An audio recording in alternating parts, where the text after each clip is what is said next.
Probability, example 1. If I roll a die, what's the probability that the die will land on the number 3? Well, looking at our probability, we know that we want the die to land on the number 3. And we ask ourselves, how many outcomes are there of what we want to happen? Well, we know that there is only one 3 on a die, and that the die has 6 faces or 6 sides to that.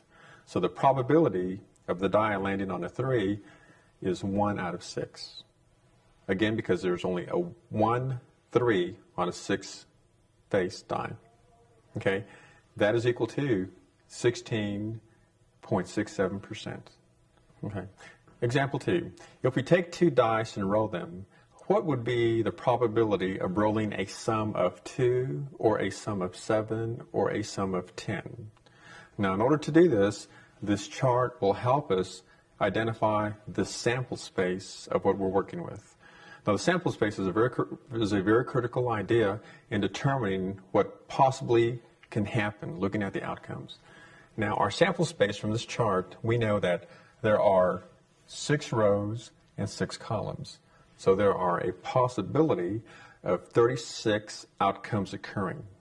Now let's look at the possibility of getting the sum of 2. We know to roll a sum of 2, there's only one way to do that. Each die has to land on the 1. So there's just one possible way out of 36, out of a possible 36, because that is what our sample space indicates. What's the probability of rolling a 7? Well, looking at our chart, we have, if you look at this diagonally, that's the key. We have 1, 2, 3, 4, 5, 6 possible ways of rolling a sum of 7. 6 out of 36. Now you may ask, how are there 6 possible ways? Well, very simply. To get a 7, we can roll a 6 and a 1, a 5 and a 2, a 4 and a 3, a 3 and a 4, now these are separate, a 2 and a 5, and a 1 and a 6. So we have 6 possible outcomes. Now, what's the possibility of rolling a sum of 10? Again, looking at this 10 diagonally, we have 3 possible ways, 3 out of 36. So from our chart, we can see that the probability of rolling a sum of 2 would be 1 out of 36.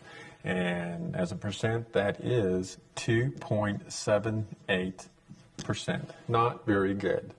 Okay?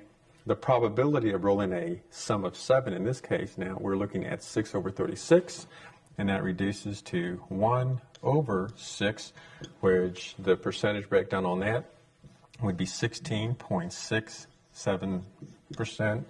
Better odds. And we can see that the probability of rolling a sum of 10, in this case we have 3 possible outcomes, 3 out of 36, and that reduces to 1 over 12, and that as a percentage is 8.33%. Example 3. A box contains 6 white and 6 blue socks. So, what would be the probability of choosing a blue sock on the first draw without looking? So we know that there's a possibility of a total of 12 because we have 6 white and 6 blue. So out of a possible outcome of 12, and we're wanting to choose a blue sock, so there are 6 out of the 12. And that reduces to 1/2. So we're looking at a 50% possibility of either choosing a white or blue, and in this case we're wanting to choose a blue. Well, let's say we did that. On the first draw, we chose a blue sock. Well, that changes our odds a little bit. Let's say we're wanting to choose another blue sock on the second pull. Well, we're wanting to pull a blue sock, and there are now 5 blue socks left in the box out of a total of not 12 now, but 11, because we took one out and we didn't replace it.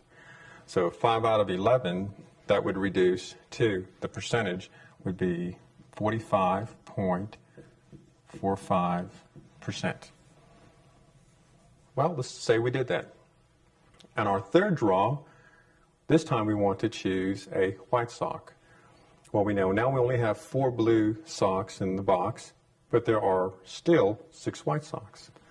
So we're looking to pull a white sock, and there are 6, out of a total of 10. And that would give us a 60% probability of that occurring.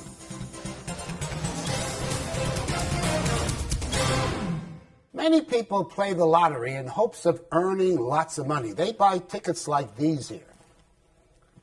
And I have a problem on the board with these tickets, in the back of those tickets. And let's look at this. Every weekday, Tom buys 15 lottery tickets for $1 each. So every day he's spending $15.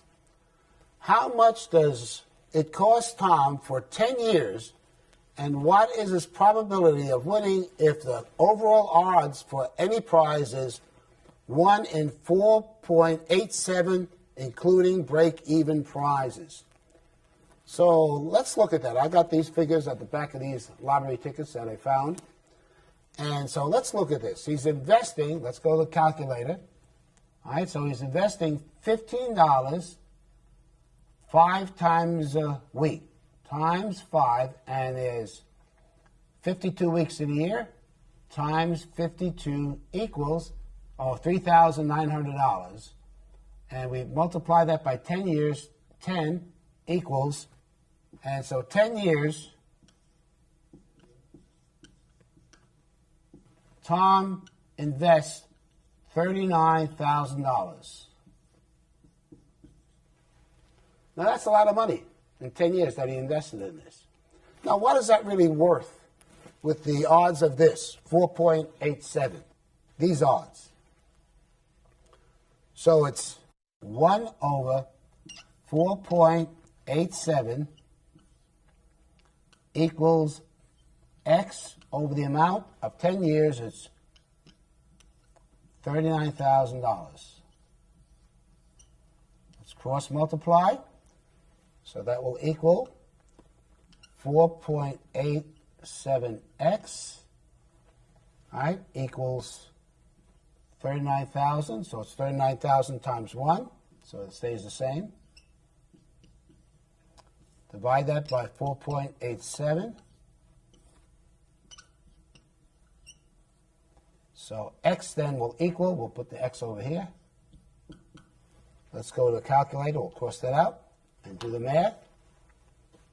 So it's divide the 39,000 is in the calculator, and we just divide that by 4.87 equals, and so x equals $8,008.21.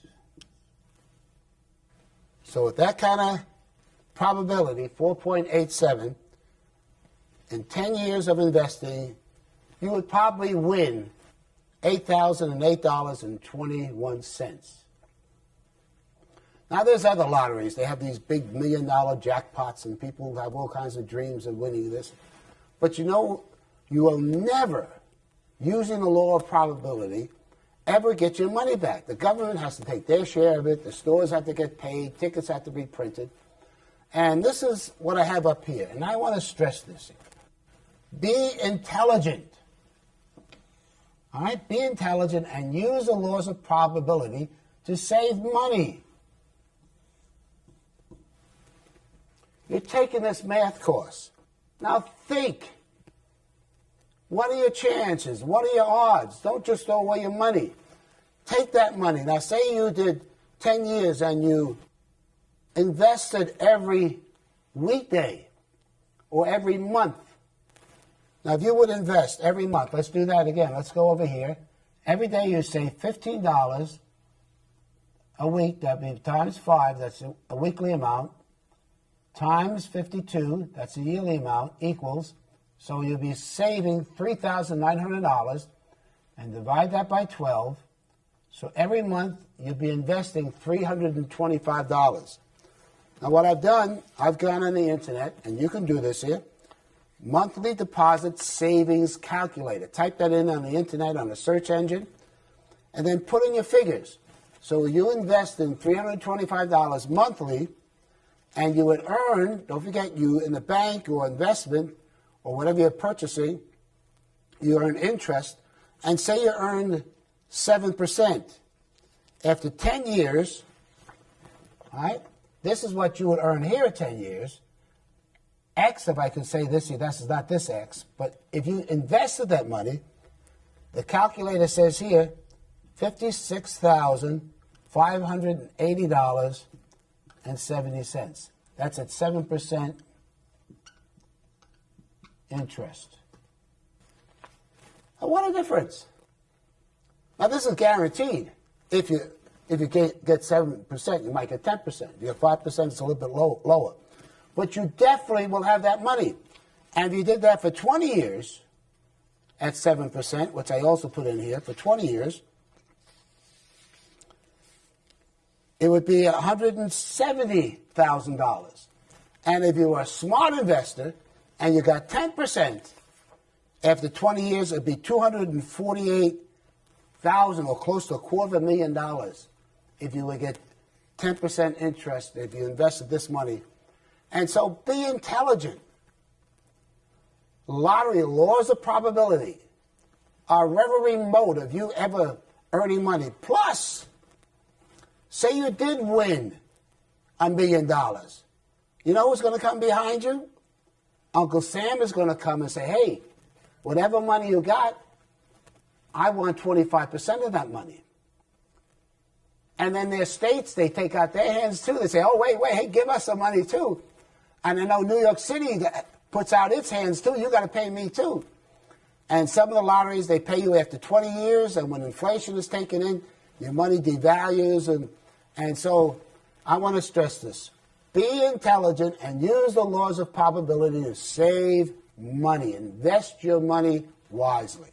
After completing the next page and review, take the test. Remember, if you need more help, there are additional helps and tests. I wish you the best. Please work the problems and take the test in your workbook. Number Success, the practical way to learn.